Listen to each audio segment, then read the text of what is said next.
So this is what we are going to cover today. So uh, this is going to be the high level agenda for the day. So before we get started with about the CISM, so those who have heard about the CISM, right? So CISM is not a practitioner certification, right? It's not a certification. Uh, you will not be able to actually answer those questions which are being thrown at you in the CISM certification if you go with a practitioner's mindset.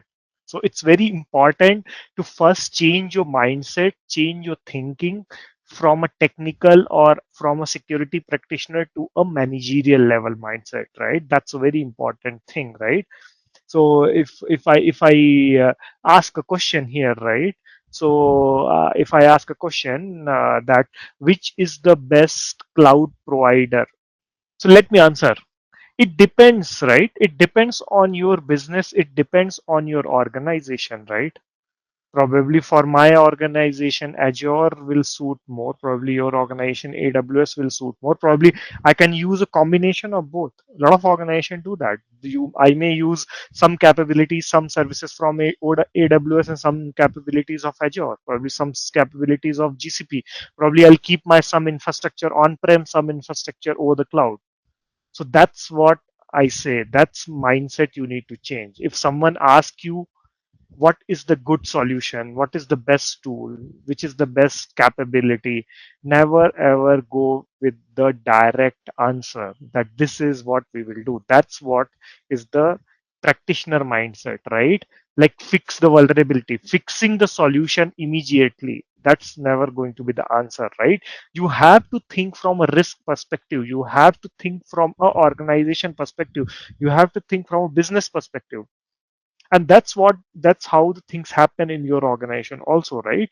If even if you are onboarding a vendor, if you directly go to your CISO or your senior leadership, say that I want to onboard it, they'll definitely say that have you done the check the market, have you done the comparison between 3 4 vendors, why this vendor, why not that vendor, which is the capabilities he's providing, right? Probably sometimes you go with the cost optimization, sometimes you go with the capabilities. So that's why you have to avoid this particular these all the items which are listed here, technical mindset, and you need to evolve into this green zone. So that's very important. If you want to be a CISM, it's not only for the CISM, any, be it the ISACA certification, CISM, or even if someone is planning to write the CISSP or CCSP as well. Or there are other certifications from ISACA in the AI governance, C risk, and all of them require you to have this particular mindset, right? So rather than directly jumping onto solution, right, like fix the vulnerability, patch the system immediately, block the suspicious traffic, implement a strongest encryption, deploy additional security tool, you have to think from a risk perspective, you have to think from a management perspective, right? So what that would be, you need to assess what is the business risk, what is the prioritization, you have to even so you have to balance between the cost and the risk reduction, yeah, right? You have to evaluate the impact. What is the impact on the business operations, right? And also always you need to think that the security is there to support the business, right? How? I know that the 20 character password is very strong.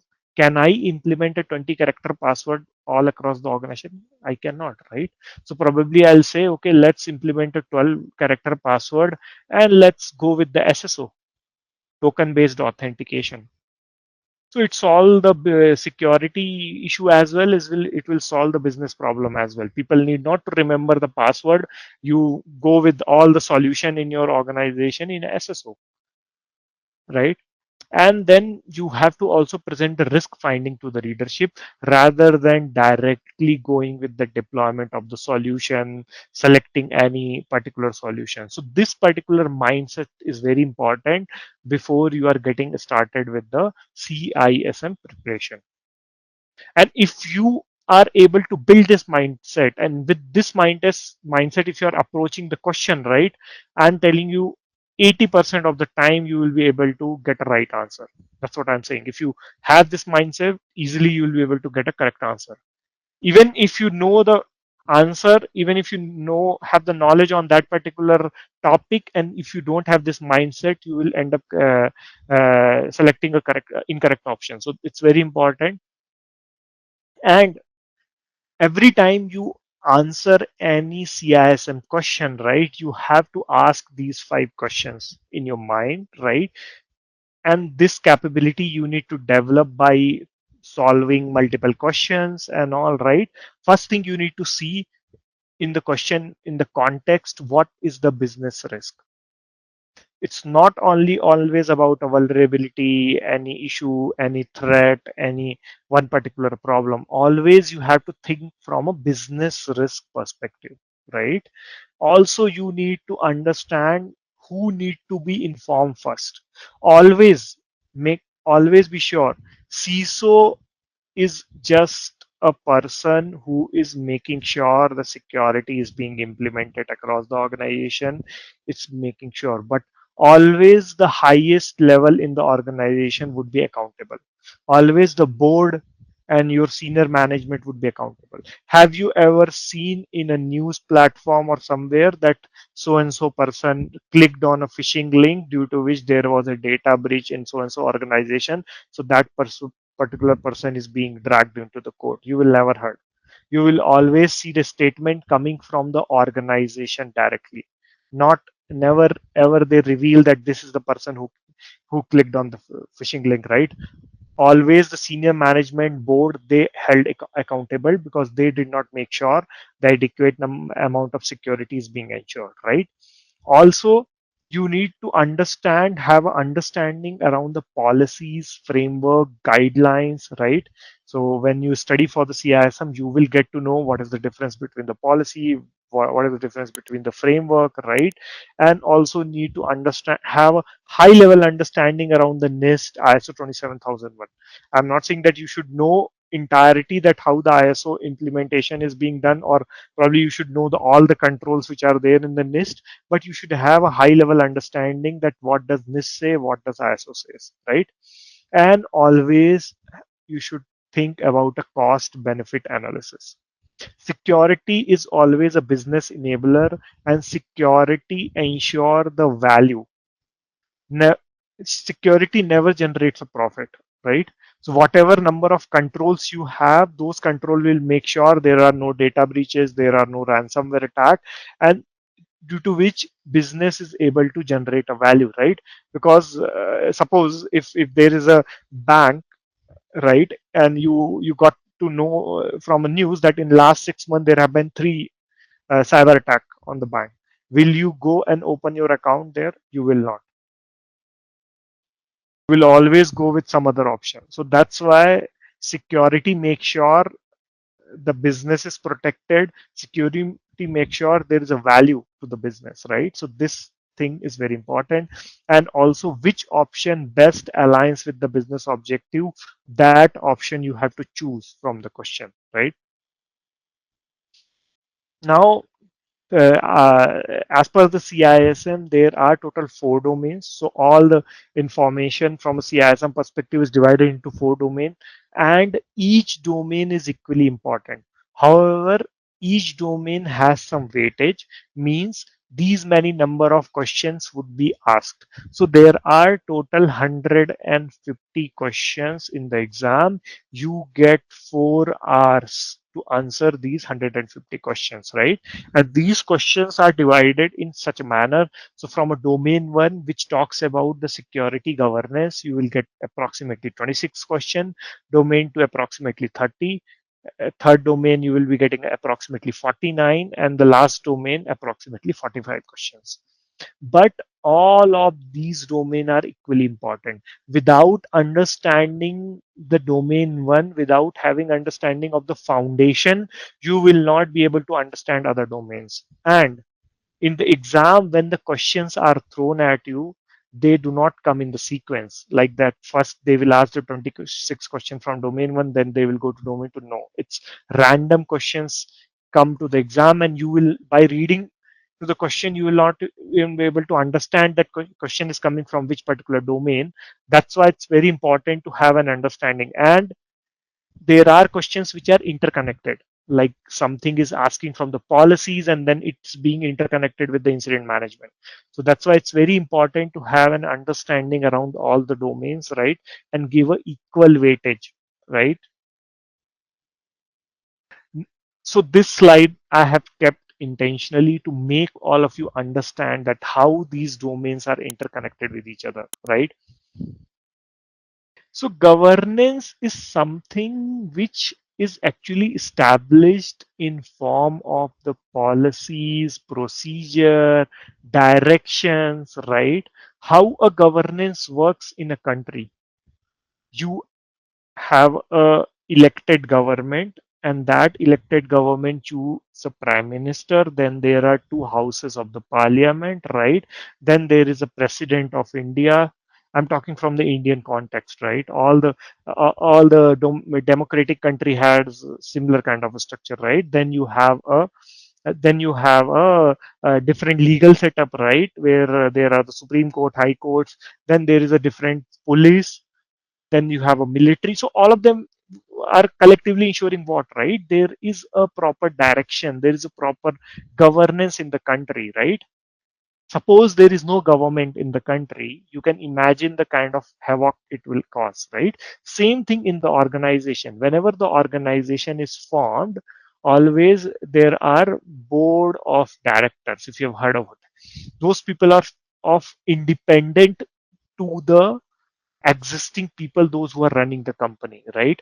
Definitely there is going to be the say from the owner of the company. Like if I talk about the Reliance industry, so Mr. Ambani, right, he is part of the board because he is the shareholder into the company, right. But they also appoint some independent people, some people from the industry, some people from the regulation side, some senior people, some senior bureaucrats and all. They form part of the board and they govern the organization. Board then choose all the senior management, right. They choose the CEO, all the C level executive, right. CFO, COO, you would have heard of them, right. So that's how the governance start. And then under them, then the all like CTO will govern the technology, CISO will govern the security, C risk officer will govern the risk side, right. Then there's going to be the CHRO who will govern the HR organization. That's how organization works. So overall, it establishes a governance. And the information security, how the governance is ensured, you have a policies, and on the basis of policies you create the guidelines, then you create the procedure so that people follow them. So security governance mandates the risk management. Risk is any uncertainty. Risk is something or a event which has not yet occurred, right. Something which has a probability of happening. If something has already occurred, then it becomes an incident. Something which has a probability. Right now there is a probability in the world that the recession may come because of the fuel prices. Crude oil prices are very high in the market, so there is a probability. Not yet, recession has not yet come. It's just a prediction from all the financial analysts and all the experts. They are saying that if the crude oil prices continue to go up, and if still there is a blockade in the state of Hormuz, then there is going to be the recession in the world. So it's a risk. On the basis of the risk, all the organization, all the countries, they'll make sure that they have an adequate number of resources, adequate number of measures and policies. So similarly in the organization, security and IT, it's a risk to the organization. If someone threat actor is trying to hack into your system, someone is able to steal the data, some ransomware gang may install a ransomware and ask for the ransom from the organization. These are all the risks. So then it risk management gets established, and it helps you govern the program. So program is overall information security, how it happens in the organization, right? So in each organization, you have multiple multiple verticals which works within the security, right? You have CISO. Under CISO, then you will have the multiple vertical. You will have the identity and access management team.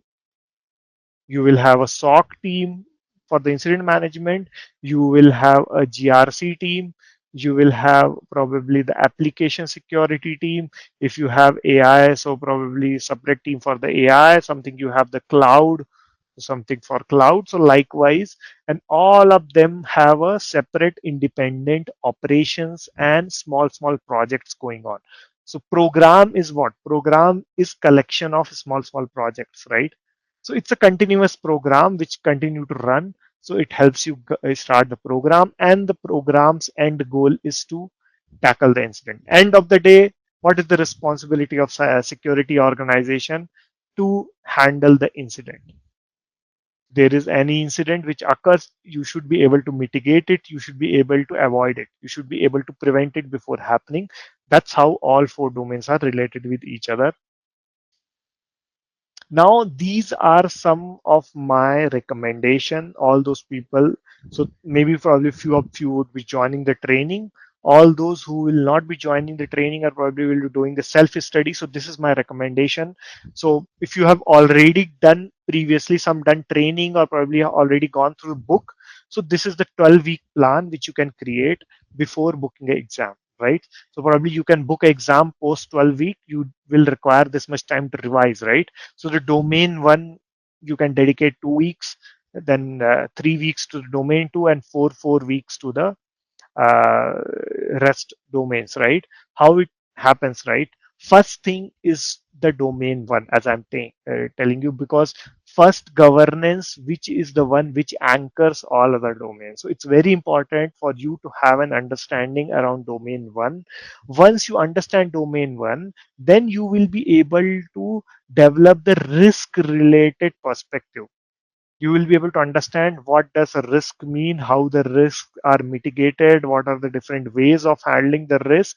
And then domain 3 is very important because domain 3 covers a lot of technical topics as well, right? There are a lot of technical topics which will be getting covered as part of domain 3.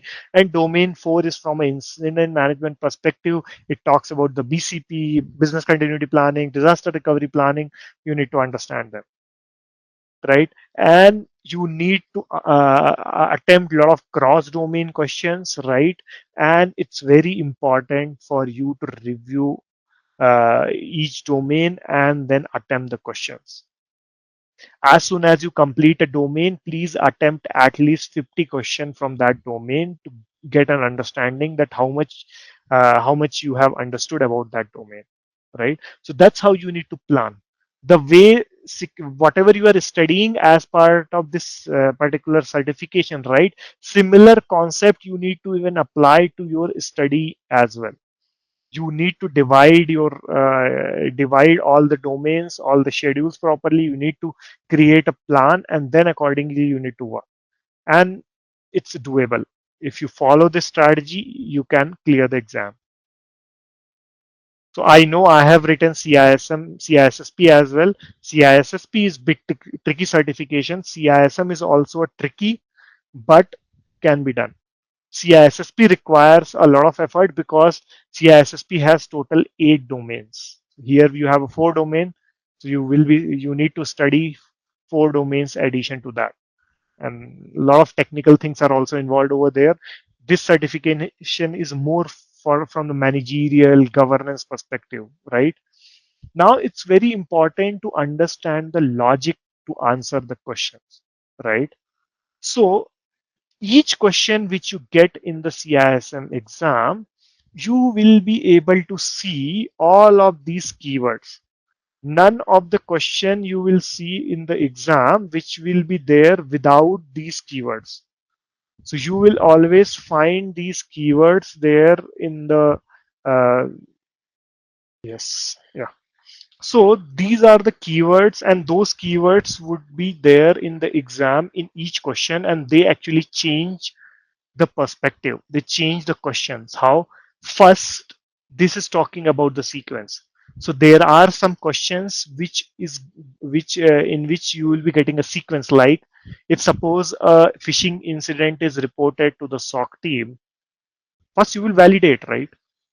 Before doing the investigation, first you need to validate, right? Is it a true positive, is it a false positive, is actually probably it can be a normal email which person has reported as a phishing, right? Before jumping into the incident management plan and all. So that's you will do. So that's how. So there are a lot of topics where you will understand the steps, and those, as per those steps, you need to answer the question. So that's one. Second thing is the best. So the best means that in a one particular scenario, right? Uh, which is the most effective solution out of those four? So whatever context is given in the question, out of those four, which is the best among them? That is going to the best. Most means something which is most regularly follows. So which is the most important book to study for the CISM exam? Definitely the official study guide, which is issued by the ISACA, right? That is the most important guide, right? Now comes the greatest, right? So greatest is actually it's umbrella. Some answer you will find in the question which covers other three options, right? So you need to find those. Now main is mainly, it's mainly about the what is the root purpose, why does that particular process exists, right? What is the main cause, what is the root cause of that particular issue? That is going to be the main. Primary is also sometimes change, used as a interchangeably between the main and the primary, and next is almost similar to the first, right? What is the next step? So you should understand the step. So the first step was to validate. What is going to the next step in the phishing? To next step would be to initiate the incident management plan, right?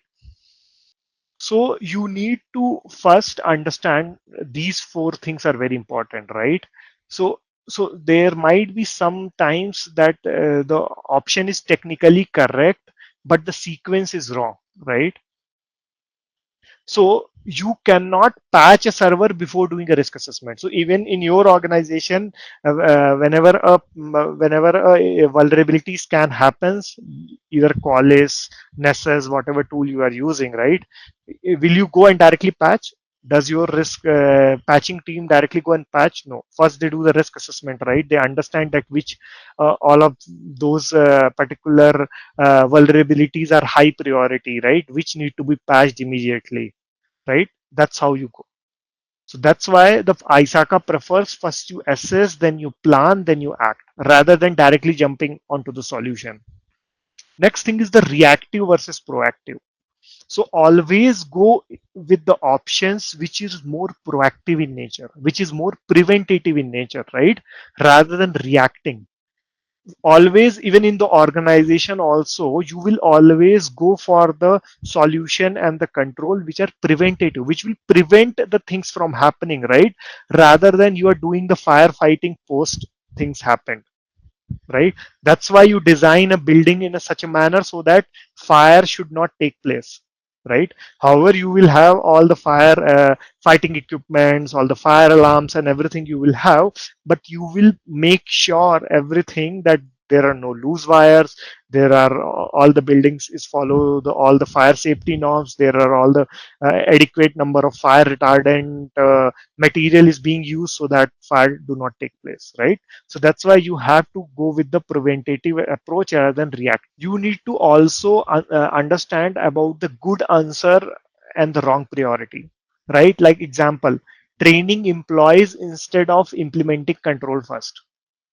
So before implementing a control, how you will it solve your problem? If you train the employees, first you need to implement the control, right? So next thing is the too granular and the too technical. Any solution in the exam which is very technical in nature, something which is looking very technical, that's going to be very less probability that that is going to be the correct answer, right? like something talking about the changing the firewall rules, or something tweaking some policies and all. No, always go with the option which talks about risk based approach, something about governance. Those kind of keywords, if you see, those are going to be the correct option. So it's very important to understand these keywords. So I have some questions for you. Follow the same approach whatever we discussed so far, right? Managerial mindset, risk approach and all, and try to answer these questions. So the first one, which of the following is the greatest benefit of aligning an information security strategy with the business objective? The information security budget is more likely to be approved by the senior management. Compliance with international security standards and the local regulation is achieved. Security initiatives are prioritized based on their contribution to business outcome, and technical controls are implemented across high risk business units. So, so the first option, the information security budget is more likely to be approved by the senior management, right? So the you align security strategy with the business objective. I know this is going to be one of the benefit, but not the greatest benefit. What did we learn about the greatest, right? Greatest means something which covers, which is a kind of umbrella answer, probably covers other options. So this is not there. Compliance with the international security standards and the local regulation is achieved. This is looks like a good option. Okay, let's park it. Let's go with the other options. Security initiatives are prioritized based on their contribution to business outcome, right? So this one, it's talking about that the security initiatives, whatever security initiatives you are having in the organization, they are prioritized based on what is the contribution they are doing to the business. So will you only go for the security initiatives which are only contributing to the business outcome? Will you not go with the other security initiative in the organization? Only on the basis of business outcome only you will select the security initiatives? That's what you do in the organization. You only select the security initiatives only basis on the only business outcome what they are providing? No. Technical controls are implemented across high risk business units. So technical controls, as I already told you, always go with the risk-based approach. So will you only implement a technical control only to the high-risk business units? There can be the low risk or the moderate risk business unit that may also get compromised, right? So this is gone. If you see the correct answer, compliance with international security standard and the regulations is achieved, right? So here the correct option is not B. Here the correct option is actually C. That's a lot of people got it correct. So there was an issue with the this particular animation which I have set, right? So the correct option here is C. Definitely the security initiatives are prioritized based on the contribution to the business outcome, and that is the greatest benefit of aligning security strategy with the business objective. Sorry for the mistake. Next one, an information security manager discovers a significant increase in unauthorized cloud service outage, shadow IT. What should be done first? Right? Draft a new policy specifically addressing the use of cloud-based technology. Okay, park it.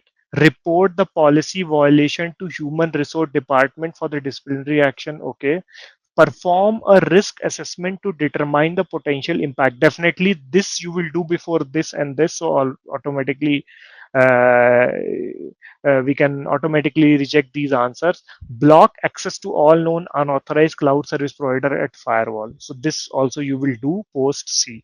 So first you will assess the risk, you will understand what is the impact, and then on the basis of that you can either go with A, B or C, A, B or D, whichever is the correct. Now let's discuss some more questions, yeah, on other keywords what we discussed.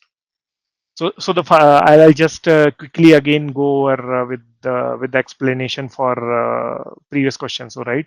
So the first one we are talking about that which particular option will make sure that the risk appetite is integrated with the security operation, right? So what I said, the option A, right?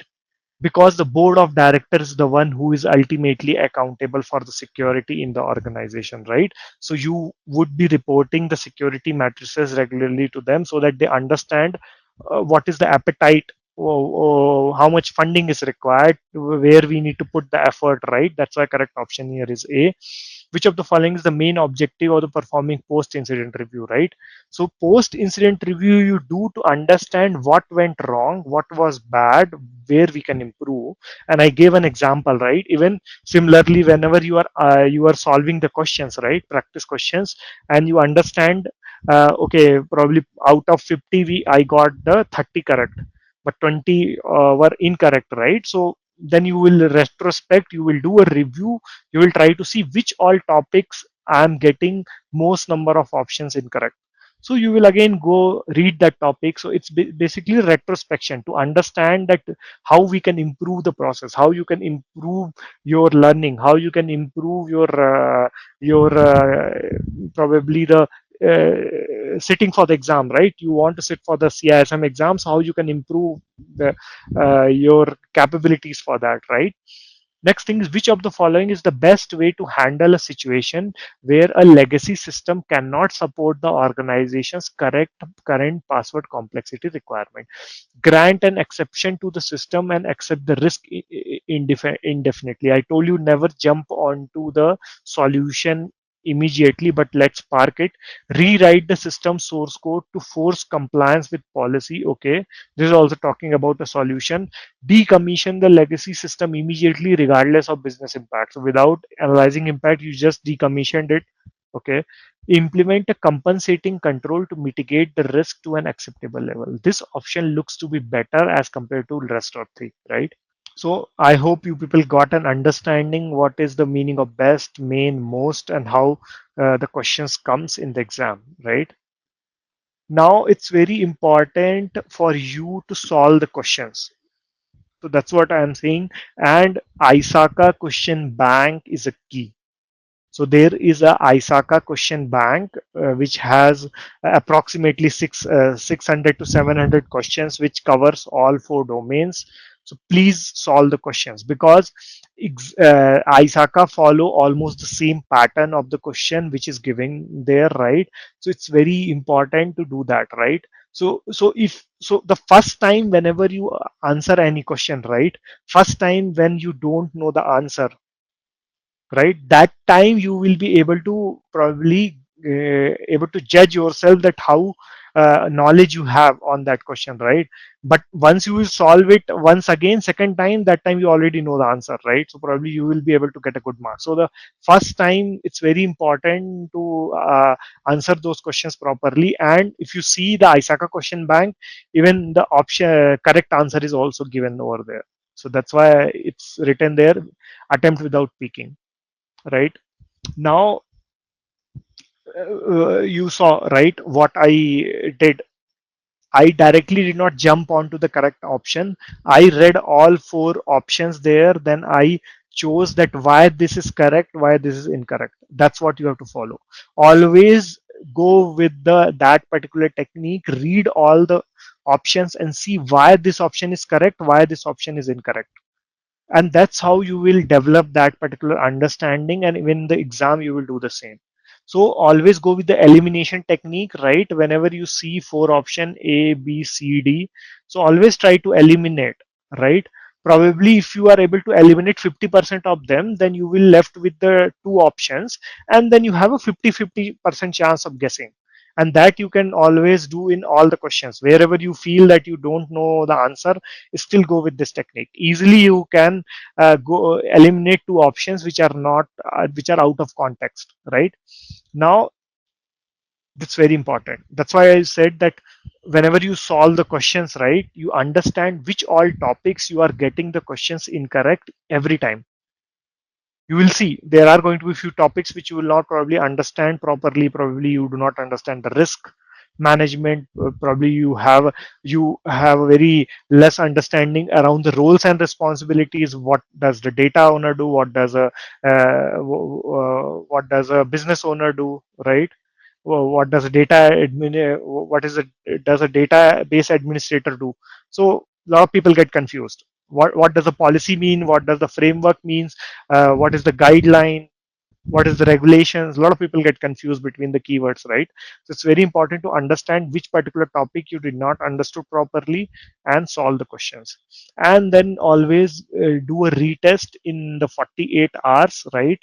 So once you uh, so always you will probably purchase, if you go with the training with the InfosecTrain, we will also give you some master sets and some question bank. You can use them. Also, there are some third party apps which can you can probably purchase those question bank and you can answer there also. So once you fail first time, again go for a second retest, and then you will be able to understand how much you have got the understanding around the concepts. Now these are some of the study resources but not limited to it.